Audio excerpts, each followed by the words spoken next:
Dr. Katie Colborn. She's an assistant professor at the University of Colorado Anschutz Medical Campus. She's in the Department of Surgery. She's also research director of Surgical Outcomes and Applied Research Program. And she has also appointment in Biostatistics and Informatics in Colorado School of Public Health. She did her PhD from the University of California, Berkeley. She was also a postdoc at the Institute of Disease Modeling, and she has spent time in Mozambique doing research.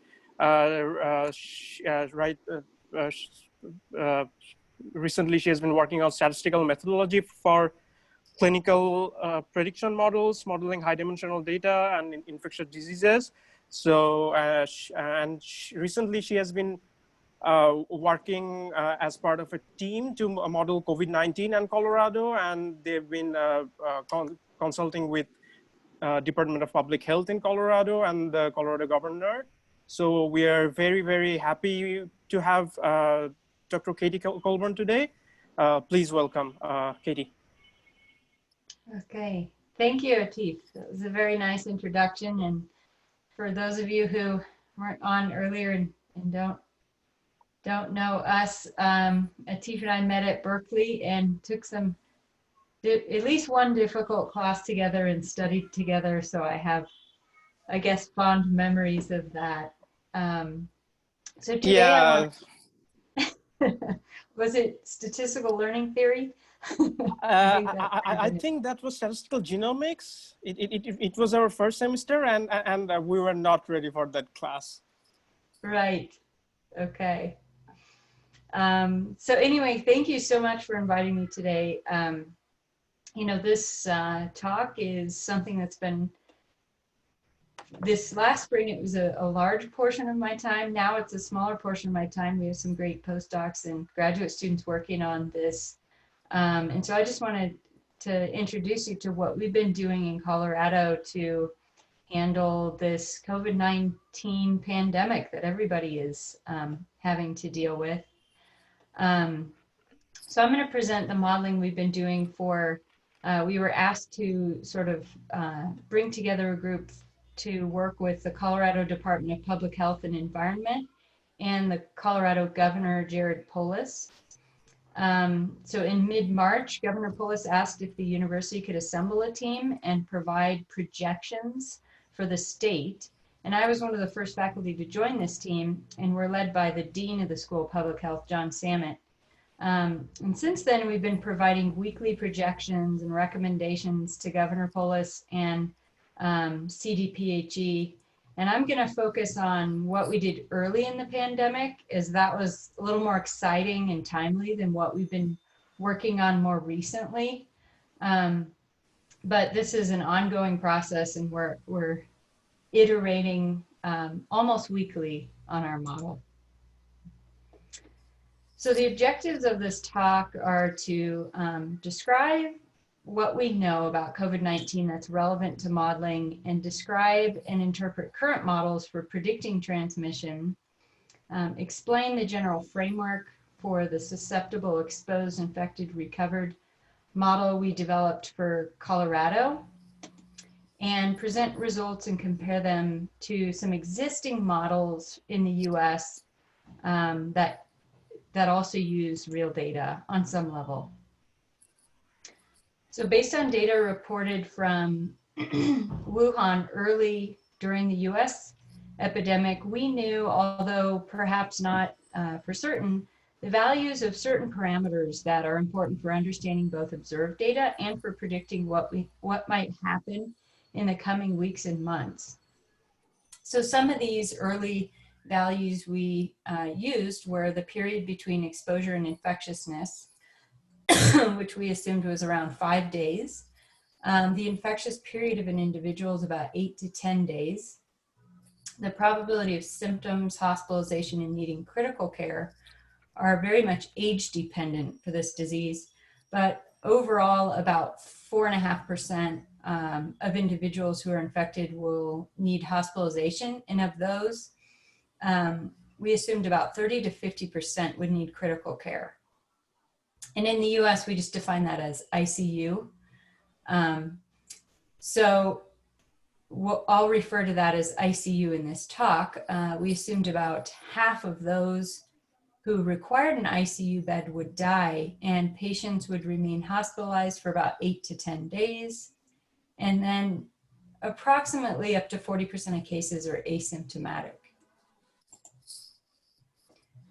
So these plots from CDPHE show the cases and deaths by date of report along the top and cumulative counts of cases and deaths along the bottom row. And this is pretty current up to about where we are now. And it looks like we're making some progress with respect to preventing deaths, because the cumulative count is less steep now than it was in April. But you can see we haven't quite leveled off yet. So we're still seeing deaths here in Colorado from COVID.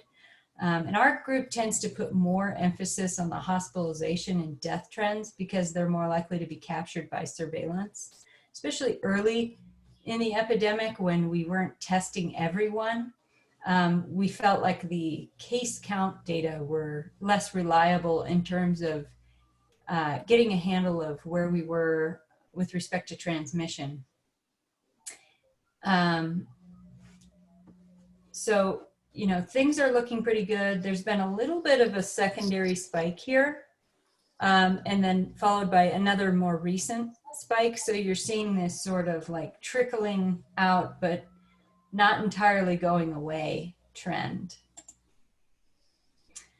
So one question people ask is, why should we model transmission? And the primary reasons I provide when asked these questions are to provide a forecast of the potential spread of the virus and its impact on the healthcare system, to provide illustrations and statistics that can aid in decision-making, and to explore the potential impact of interventions to prevent the spread of the virus. So I'll often refer to it as a way to illustrate your hypotheses. So at the beginning of this, we asked ourselves, what models exist for doing this, and are they sufficient, or do we need to develop our own models? And currently, and even this was true in the spring, there were many models to choose from.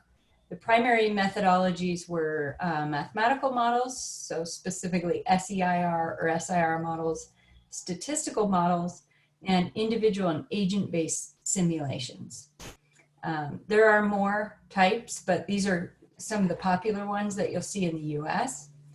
SEIR models, for anyone who's not familiar, are deterministic models or compartmental models, and people move from one compartment to the next based on transition rates. And these often require solving a set of differential equations to simulate an outbreak over a time series.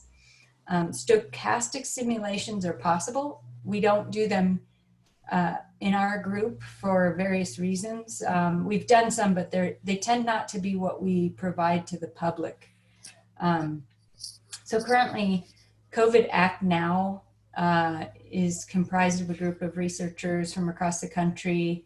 Penn Medicine and our team at the University of Colorado use SEIR models. What's unique about our team is that we're focusing only on Colorado, and we use Colorado data, which is updated daily, to parameterize or calibrate our models. So it's very specific to Colorado. Statistical models for disease transmission are typically parametric models, and they're fit to real data. The Institute for Health Metrics and Evaluation in Washington used China's data, specifically China's death data, to develop their models. And they provide predictions for many countries and all US states. Their predictions for Colorado have been popular because they show fairly optimistic results. You often see that SEIR and SIR models show sort of catastrophic simulations, and so there's a trade-off there. And then individual and agent-based models are more complex. They typically require a lot of knowledge about the disease in order to set them up properly. Some groups have used existing flu models and adapted them for COVID-19, such as the Ferguson and colleagues at Imperial College, which many of you have probably seen their early publication. They were one of the first groups to provide initial parameters or inputs for the assumptions that are underlying most of the models being used today, including ours. But I'm going to focus a little bit of time on, sort of how our model works. And we chose to build our model in Colorado because we were asked, again, as I mentioned earlier, by the Colorado Department of Public Health and Environment and the governor's office to provide these simulations. And more specifically, they wanted to know how policy measures might impact overall transmission. So our goal was to provide simulations that might give them an indication of how different interventions would impact transmission. And these interventions, keep in mind, are all what are referred to as NPIs, or non-pharmaceutical interventions.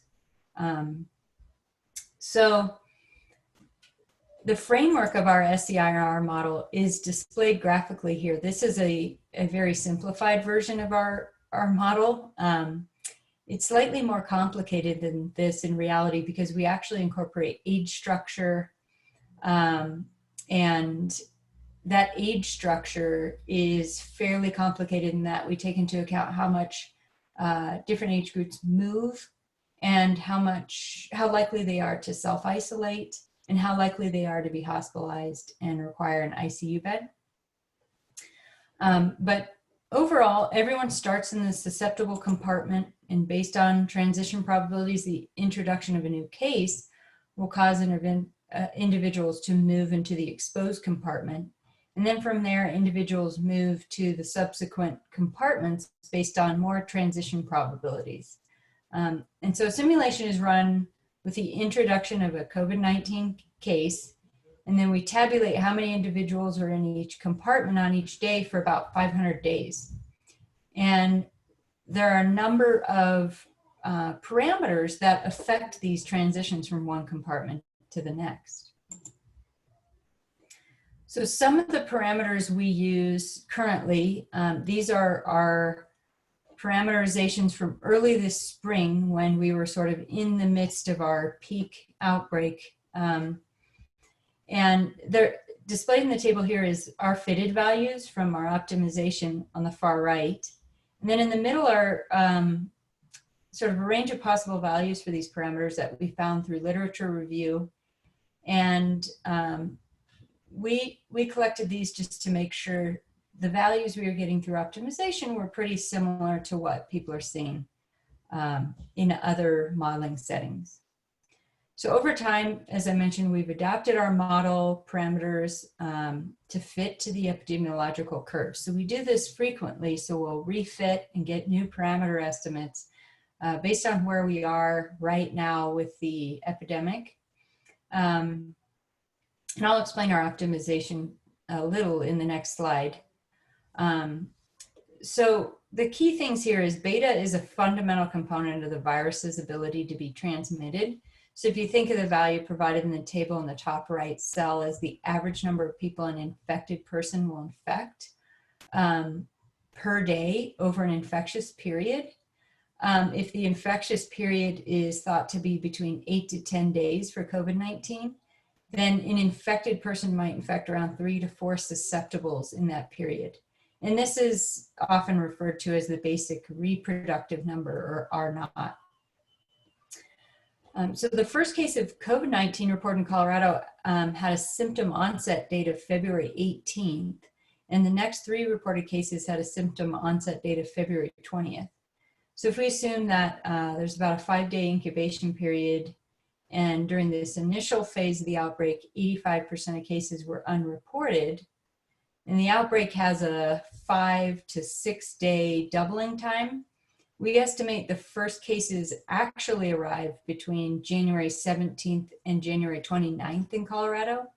And we're not sure if this was a single importation event or multiple, One unique thing that occurred in Colorado is we have a lot of ski resorts. So in the winter time, we have a lot of travelers internationally. And one of our first outbreaks actually occurred at a ski resort in Aspen. And it was travelers from Australia who had imported the virus, transmitted locally among themselves, and then also infected, I believe it was a waitress at a restaurant. So that kind of sparked a separate outbreak on its own. And I think there's probably been multiple sources of outbreaks throughout the state that have kind of facilitated pretty widespread transmission across the state. So as I mentioned, we have a great postdoc who's working on this, Andrea Buchwald, and she has expertise in infectious disease modeling. Previously, she's worked on malaria research, and we pulled her into this work. And she's written code for our SEIR differential equations. So if you're interested in seeing the differential equations, we have them in our R code.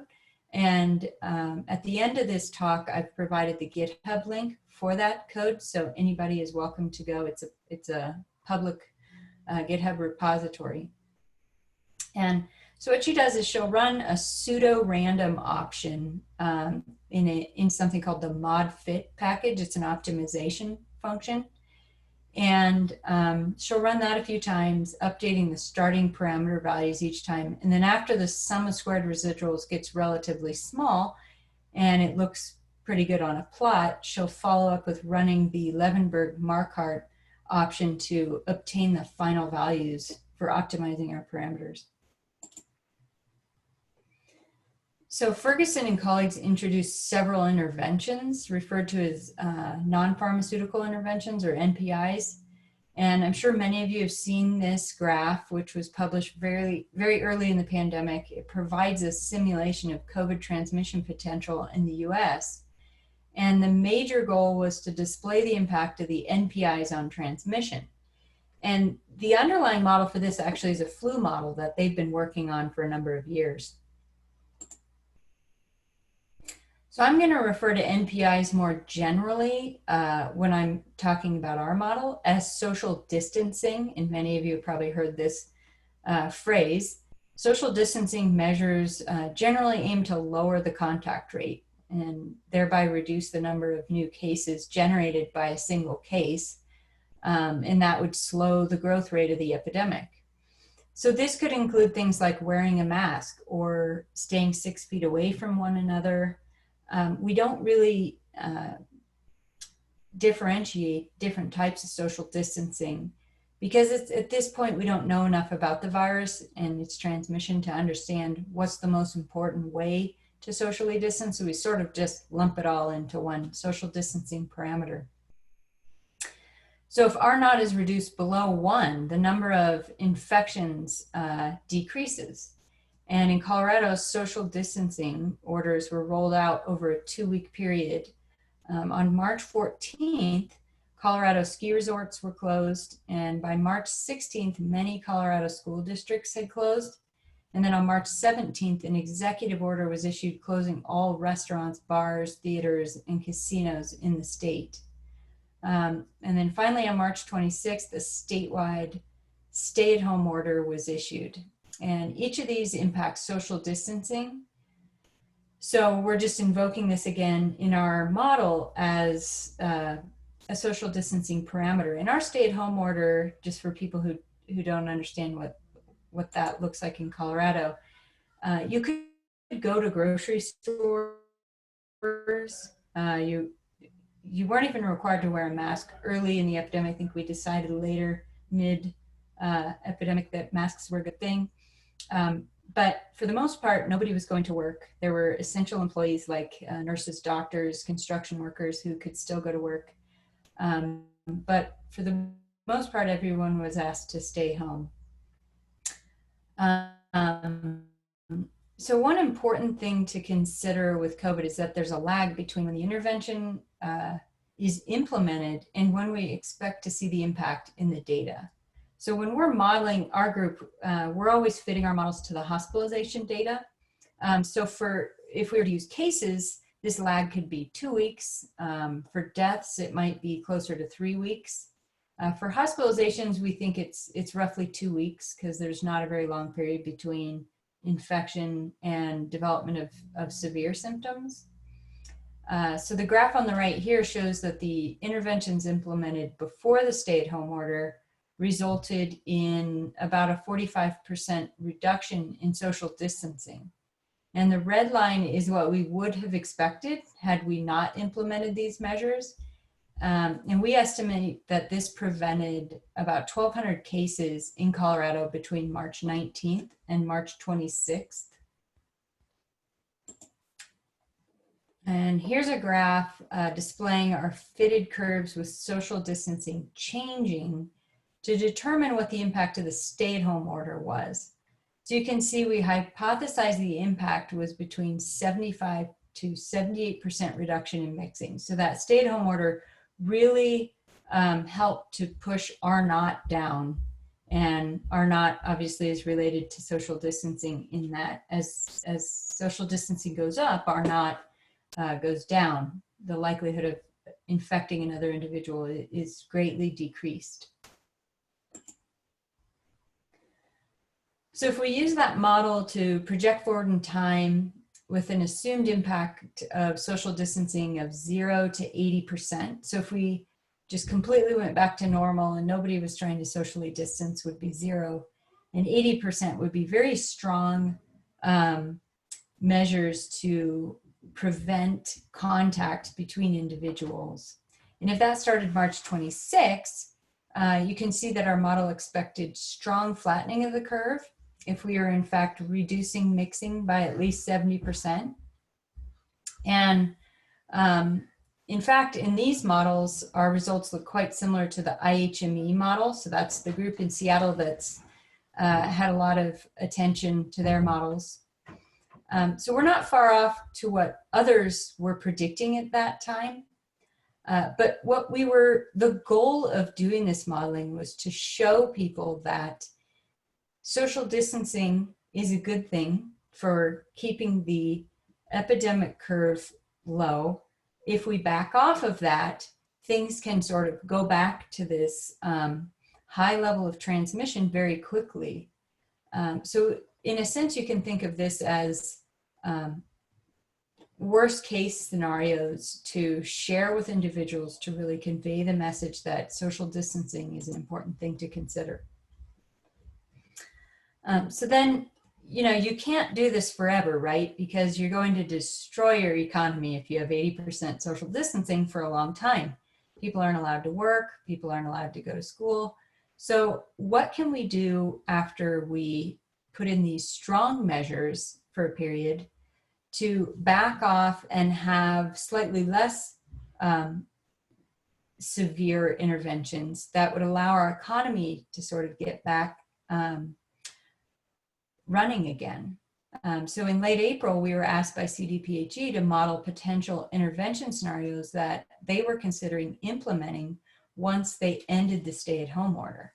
And these are displayed here, and I'm not going to go into too much detail, but basically they're sort of sequential in their aggressiveness. So A is the least aggressive and F would be the most aggressive, and F is partially relax social distancing, promote mask wearing, pursue aggressive case detection, containment, and recommend older adults maintain high levels of social distancing. So it's sort of a combined set of measures, and the reason that they were trying to consider what to do is because all of these have cost implications, right? So the state has to prepare themselves to be able to carry out these scenarios, and then where the resources needing to go to make this possible. So this is kind of tiny font, I apologize. But we had to make a number of assumptions to generate these scenarios for the governor and the CDPHE. And these assumptions primarily came from a literature review, meaning we really didn't know the efficacy of mask wearing or contact tracing. So keep in mind that when you're modeling a disease that's fairly new and there's not a lot of research on it, there are a lot of assumptions that have to be made. So what we sort of determined and recommended from this analysis was that if ICU bed capacity in Colorado is around 1,800 beds, then we needed at least 55% social distancing of the general population and all interventions working, or we needed at least 65% of the population social distancing, and anything beyond scenario A would have worked to keep R naught low. So I just want to briefly talk about resurgence. I'm sure many of you are familiar with the 1918 Spanish flu pandemic that killed 20 to 50 million people across the world. And it began in March of that year and was highly contagious, but no more deadly than the typical seasonal flu. And cases dropped off in the summer, and then in late August, it's thought that English troops infected with a more deadly strain actually traveled to Africa, the US, and France, and thus began the pandemic of this more severe and catastrophic strain of the virus.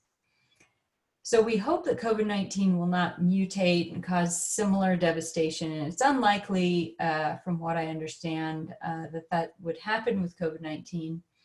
And another positive thing about it is that thus far, it has not been terribly infectious or transmissible among children, whereas flu very much is so, and it can be hard to contain a virus that's easily transmitted among kids because kids are, frankly, not good at social distancing. So in any event, our SEIR model that we produce in Colorado is always going to show a resurgence in the absence of strong interventions. And this is due to the strength of COVID-19's R naught value and the fact that we do not have a vaccine that can move individuals from the susceptible compartment to the recovered compartment. So the only way to end up in the recovered compartment is to recover from the infection. I'm hoping that a vaccine would be forthcoming. I've been told, or we've been told as US citizens that it's coming before the fall presidential election, which to me sounds a little too convenient and maybe not so realistic. But anyhow, so as you can see, this is IHME's model. That, again, they use a statistical model fit to the China death data. So back in April, on April 4th, this is a snapshot of their projection. And they predicted that the virus would soon going to burn itself out after initial peak, even after strong interventions were ended in May. So this assumes that the stay-at-home order ended it at the end of May. And even if they did not believe this to be true, I just want to point out that they could not incorporate a secondary spike after the interventions because their methodology requires fitting to real data. So they needed to wait for data from China, South Korea, or Japan to know what would happen after the strong interventions are lifted. And so this is just one of the trade-offs of doing a statistical model versus a mathematical simulation, is that you're sort of beholden to the data that's already been observed in a statistical model. Whereas with a simulation like what we're doing, you're fitting to past data, but everything into the future is really based on your underlying assumptions of the simulation model. So like I said, this is more like what our model was predicting as opposed to the IHME model when you lift the stay-at-home order. So, the IHME model was predicting it would go down.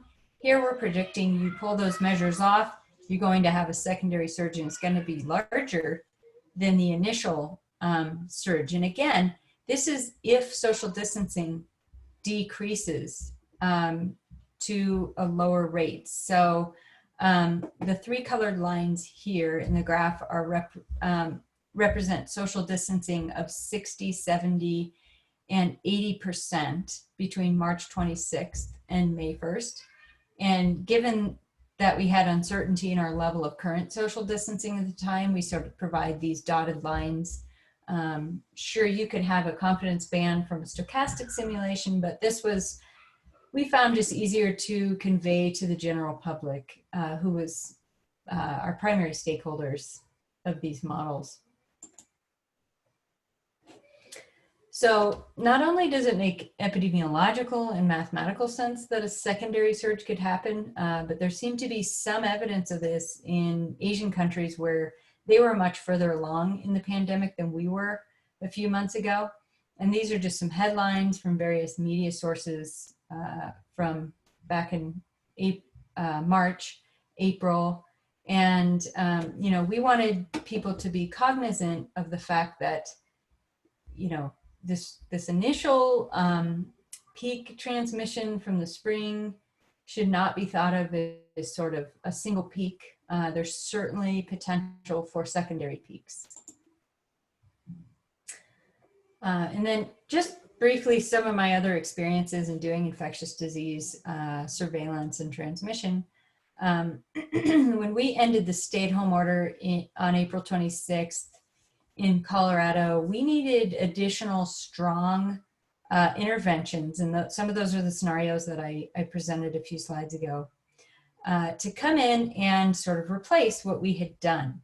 And this sort of real-time surveillance is a way of facilitating these less severe interventions.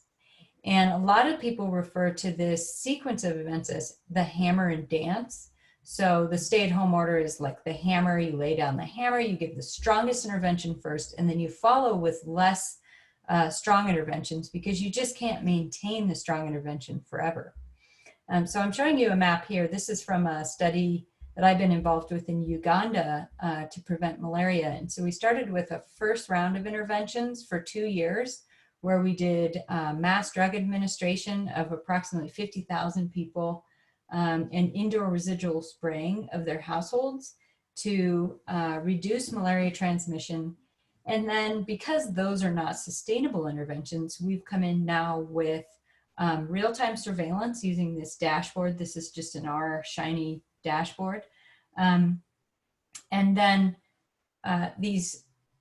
these ongoing interventions are more cost effective, probably don't reduce transmission at the level of the initial interventions, but the idea is to understand if you can really get transmission low in the beginning, can you maintain that gain or reduction in transmission using less expensive interventions over time. And then going back to another study I led a couple of years ago under a Grand Challenges Explorations grant from the Bill and Melinda Gates Foundation, we implemented a forecasting of malaria incidents in Mozambique to create an early warning system. And so something like this could be necessary for ongoing surveillance and forecasting. I think to have a combination of being able to know what the prevalence is now, but also where you think we're going in terms of the trajectory of the curve using what you're learning in that time series of data collection can be really important for triggering new interventions that need to come in and mitigate transmission if it begins to look like it's going in a direction where the current interventions are not holding transmission at an acceptable level. And we usually just define that as is R naught going considerably above 1. And if it is, then we need to consider other interventions. So this is an article published in the Colorado Sun. It's a newspaper in Colorado Springs, and it summarizes some differences between our model, the IHME model, and the COVID Act Now model. And I provided comments for this article, so if you're interested in reading about it, it's somewhat interesting in that there are many different trade-offs to choosing what type of model you want to use. And certainly I don't think that our approach is the best approach. but each approach might give you a different insight into how to tackle controlling transmission of the virus. So then another thing, I showed you the April 4 prediction from IHME, and here's the April 11th IHME prediction. And, you know, they sort of moved their peak forward. So they had anticipated that we were going to be basically in a recovery period during April 11th on their previous prediction. And then in this prediction, it showed that actually we were very much still in the midst of the worst part of the outbreak. And this is okay. I mean, you're going to be wrong sometimes with modeling, and you should be wrong, because if you're not wrong and you've predicted a forecast of high transmission, that means epidemiologists didn't listen to your prediction and didn't try to do anything about it.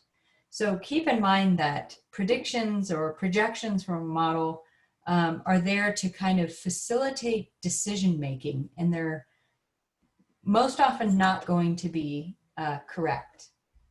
And so this is just one of my perspectives, that we should use models to illustrate our assumptions and hypotheses, and the exact predictions are not going to be perfect.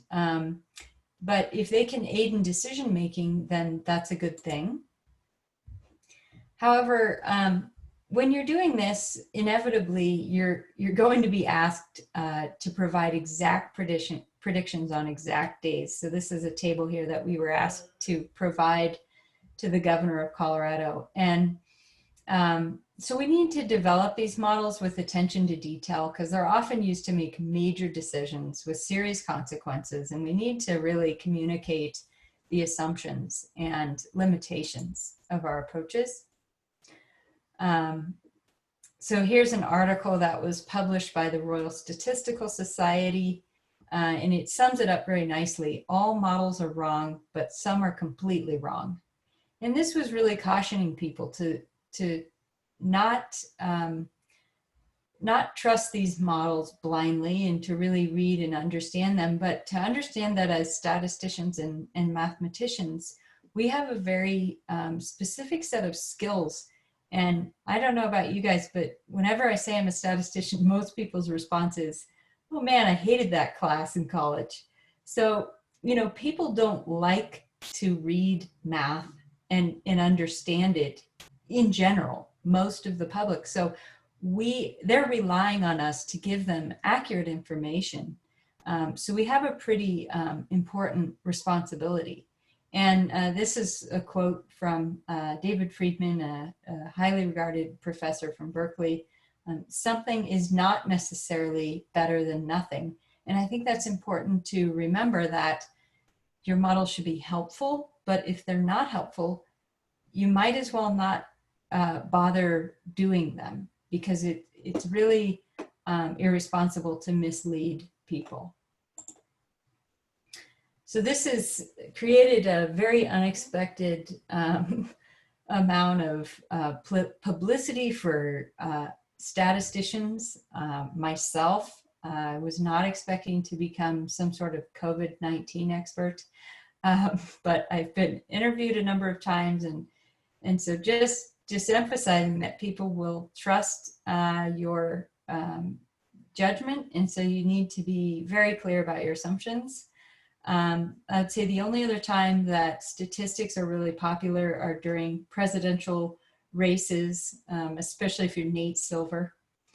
And I just want to thank my colleagues. So this is a large team. It's grown over time. We have some great students working with us. It's a collaborative effort across campuses. So we have people in the Colorado School of Public Health, myself in the School of Medicine. We have individuals at the University of Colorado Boulder, Denver, Anschutz is my campus. We have a faculty member at Colorado State University. And so it's really been a great opportunity to work with these individuals. And then if anybody's interested, we actually developed a Shiny app. See if I can pull this up. It's a little slow. There's a lot underlying this app.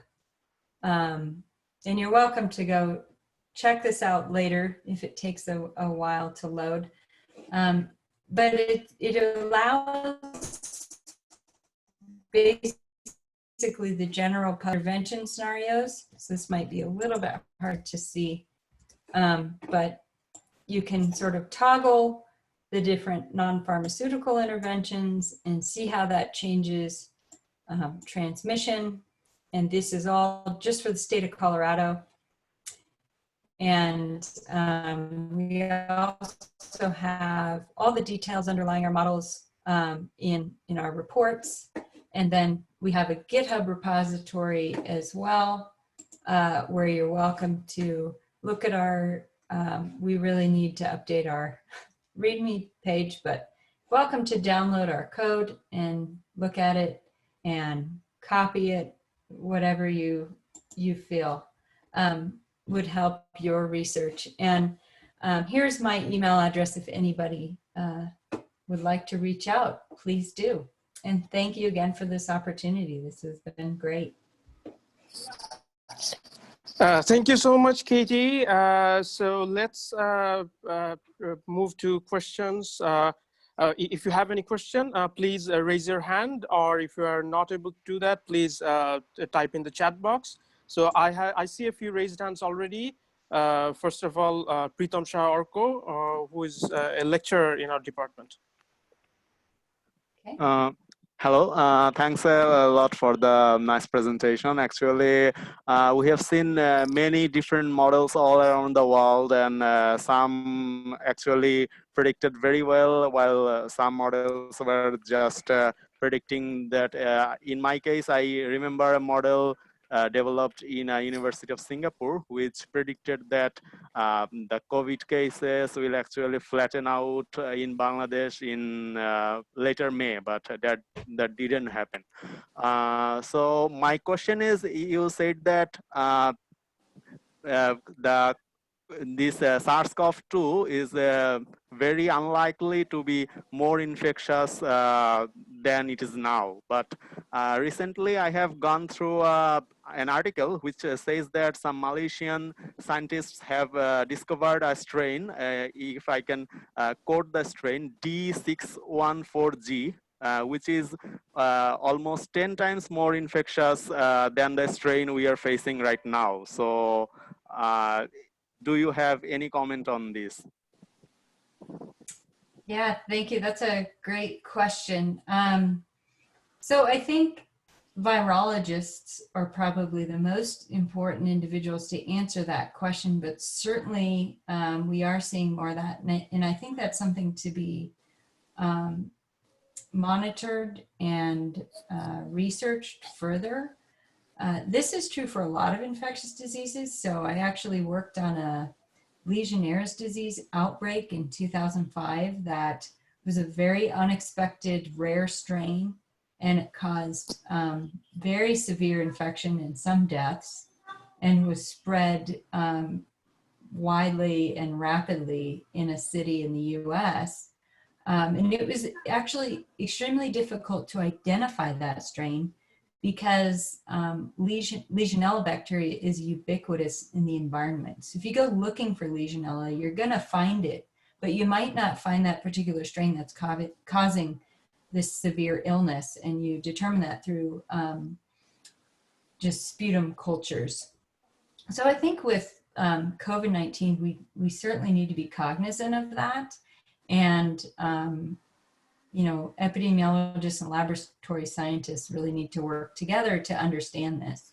The other thing that I feel like modeling doesn't really represent well is the idea of super spreaders. So we know that there are super spreaders in just about every communicable infectious disease, and coronavirus, I think especially, is one of those where somebody just produces a lot of particles when they're talking or when they're symptomatic, and just tend to spread it to more individuals than the average person who's infected.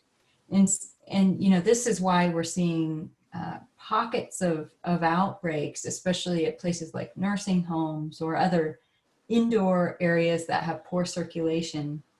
So I think modeling is just, it's going to have trouble with these types of biological phenomenon. So thanks for bringing that up. Yeah, that's a very important point. Thank you. We have another question. Farhanaz Farhin, please go ahead. Hello, thank you for the presentation. It was really insightful. So my question is a little generic about different kinds of modeling techniques of COVID-19. So I was reading up on them a little, but I couldn't find enough resources that explain the differences between data-driven agent-based models and microsimulations. So basically my question is, are stochastic data-driven agent-based models the same thing as microsimulation, or is there a fundamental difference? If there is, what are they exactly? Well, I think there's a lot of details that would differentiate these types of models. You can read more about these microsimulations in the Imperial College reports, because that's really the approach they take. There's small worlds models where you literally have like individuals in your model interacting with one another, and the probability of transmission among those two individuals encountering each other in a particular environment. So you can get really particular, like what does transmission within a school look like for kids? And then agent-based models, actually the Institute for Disease Modeling, where I did my postdoc, uses agent-based models, and they developed one for COVID-19 this spring. And we have a graduate student who's actually been running that model simultaneously. We haven't put those out to the public, but what we use those models for is really understanding, like, what if we close schools? Can we get projections for actual reduction in transmission at different locations and types of interactions? So schools would have more people in densely populated areas and would make it very difficult to socially distance. Whereas our model is just very generally, social distancing is one parameter. And in that sense, it's useful for helping the state of Colorado make decisions, but it's not helpful for policymakers who are trying to decide how many kids should be in a classroom and how far apart should we put their desks and things like that. I don't know if that answers your question, but I would look more into those two groups, the Imperial College models and the Institute for Disease Modeling agent-based models, and you could get more information about exactly how they're setting up their models and how they parameterize different inputs to their models. Okay, I think those two models are difficult, especially because we don't actually know a lot about COVID-19. If you're trying to model something like HIV or polio or malaria, things that have been around for centuries, it's a little bit easier to parameterize those. Here, we're just making assumptions about the parameters, and I think it can be difficult if you just don't know that much about the disease to do simulations from those models.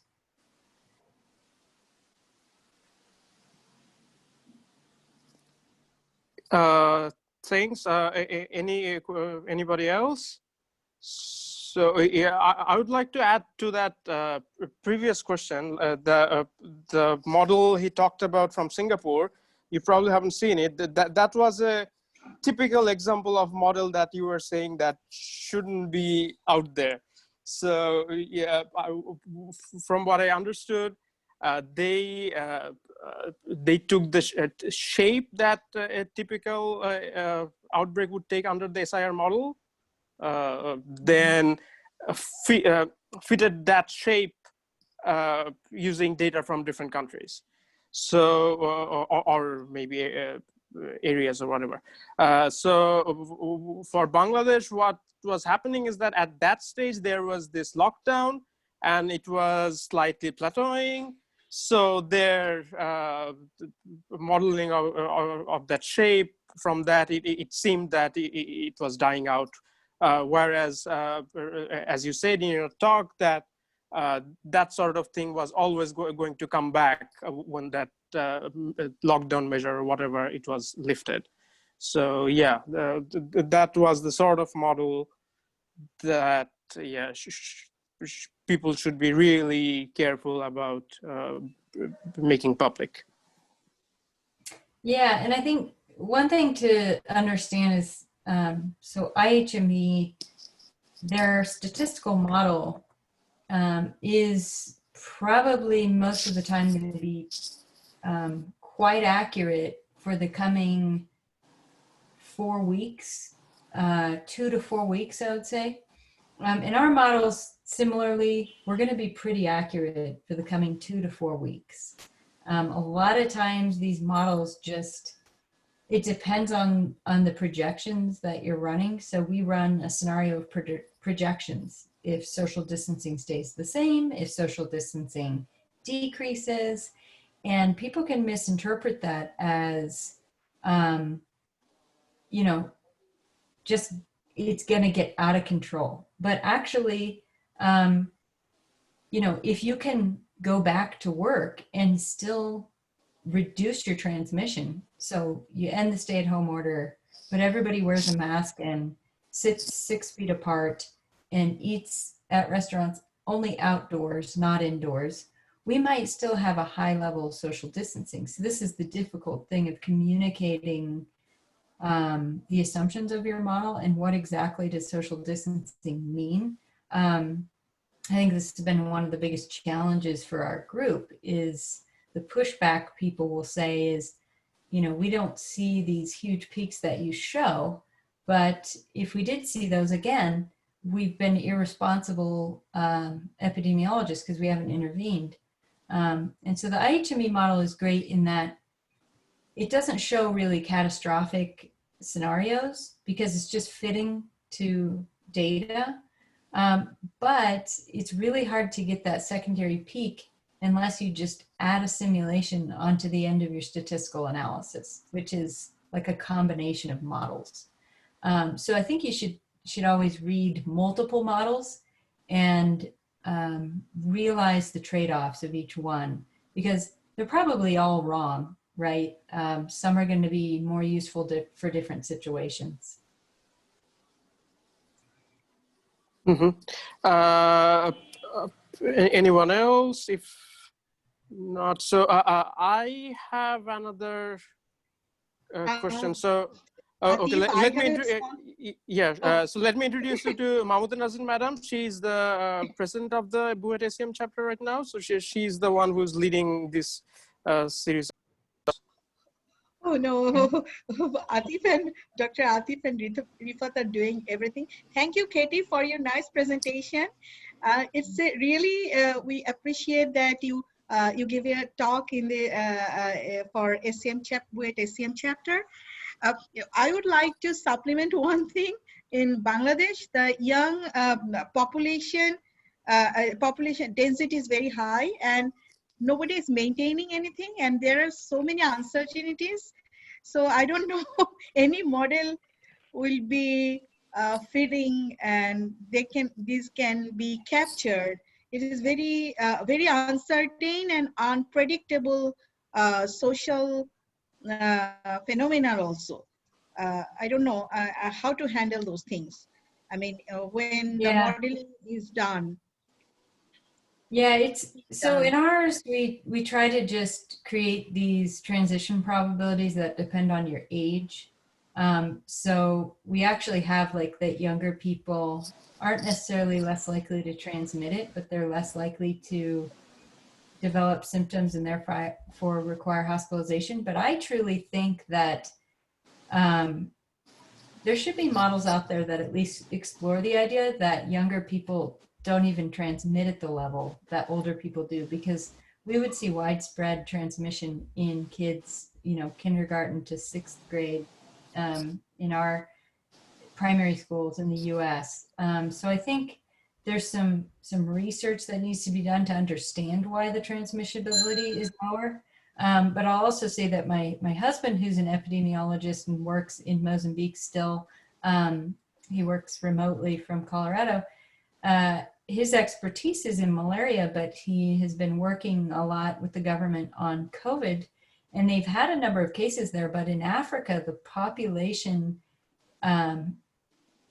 age is younger. They don't have very many people alive over the age of 60. And this disease, we know, most severely affects people over the age of 60. So you're not seeing the huge, widespread, severe cases in Africa like you're seeing in countries like the US and other European countries.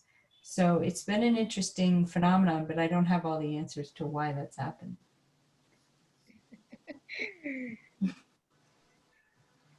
Yeah. Yeah, in Really, Bangladesh, it's it's very been challenging situation. Yeah, no, go ahead, Atif. Yeah. Yeah. So what I was saying is, it's a challenge modeling these things in Bangladesh because the data isn't reliable at all. So your model is going to be only as good as the data, right? Exactly. Actually, we had communicated with IHME early in this process because they were getting, we had very different estimates than they did even for the current data at one point. And they were getting their data from Johns Hopkins, which has like a national data repository.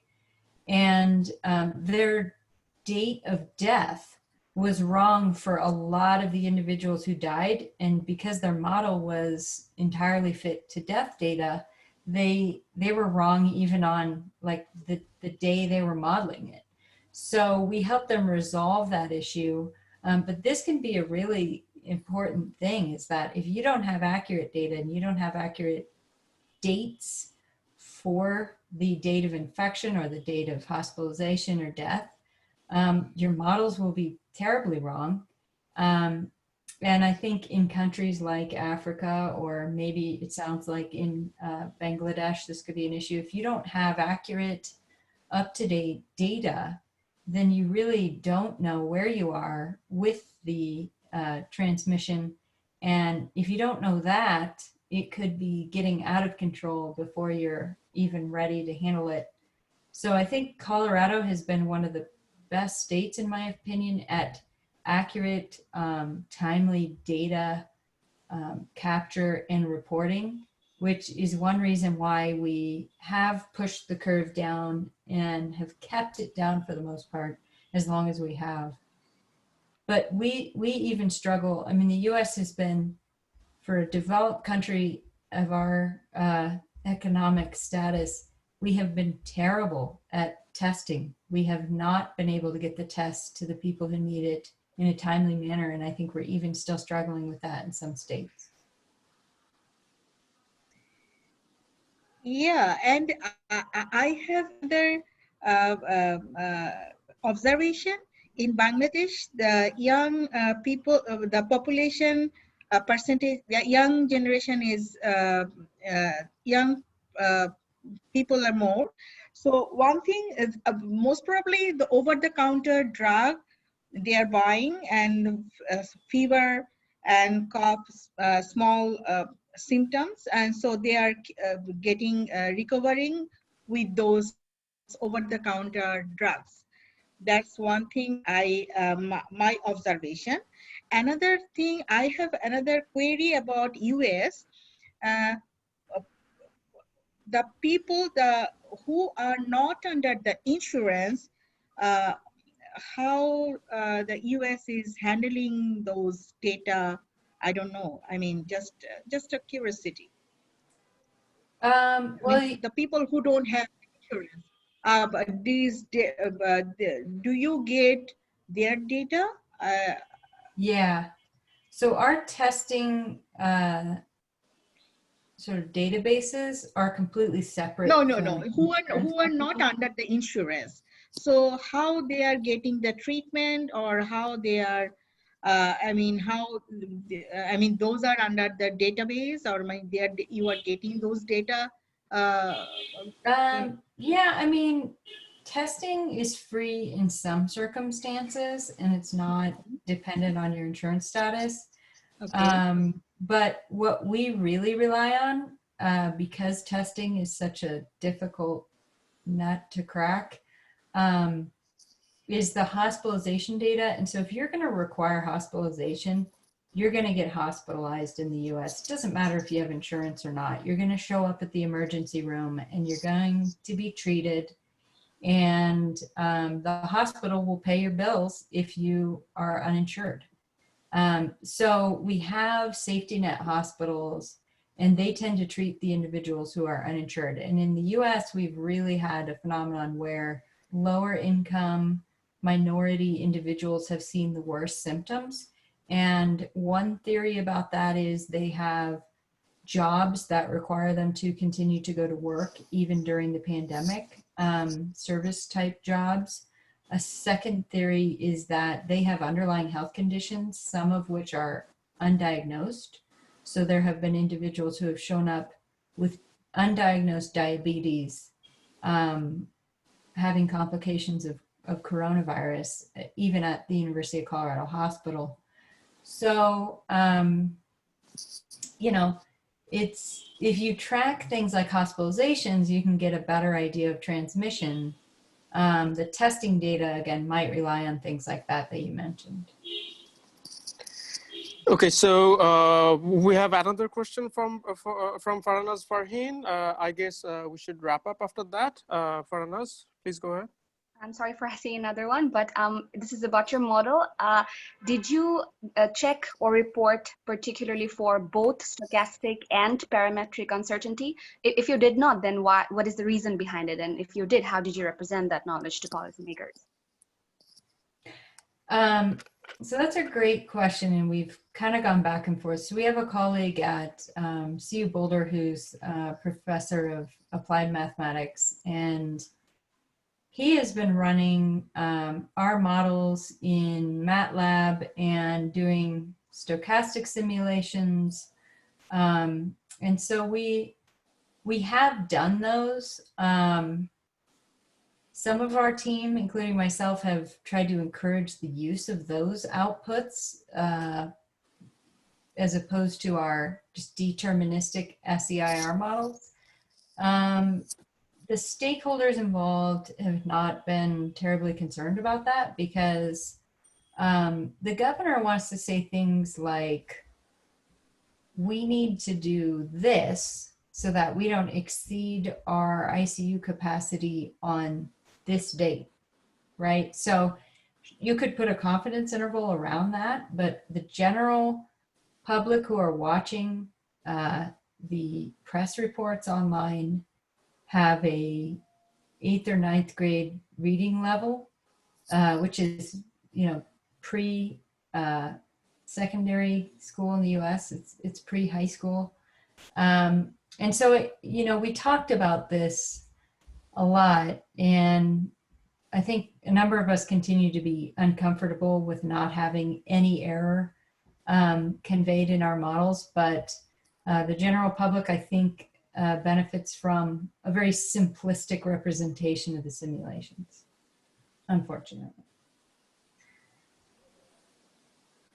All right. And I'm not trying to appear condescending to the general public. It's just that people tend to want to see a prediction of something happening by a particular date, and whether or not there's uncertainty around that is maybe just not as important as knowing that we need to do something now to prevent that from happening later, if that makes sense. Yeah, that makes sense. Yeah, thank you so much. Mm-hmm. All right, then, if there are no more questions, let's wrap up. Thank you so much, Katie, for this wonderful talk, for taking your pretty early morning, right? It's 9 a.m. right now. So we started at 8 a.m. Yeah. So yeah, thank you so much. Surgeons get up early. I'm used to it.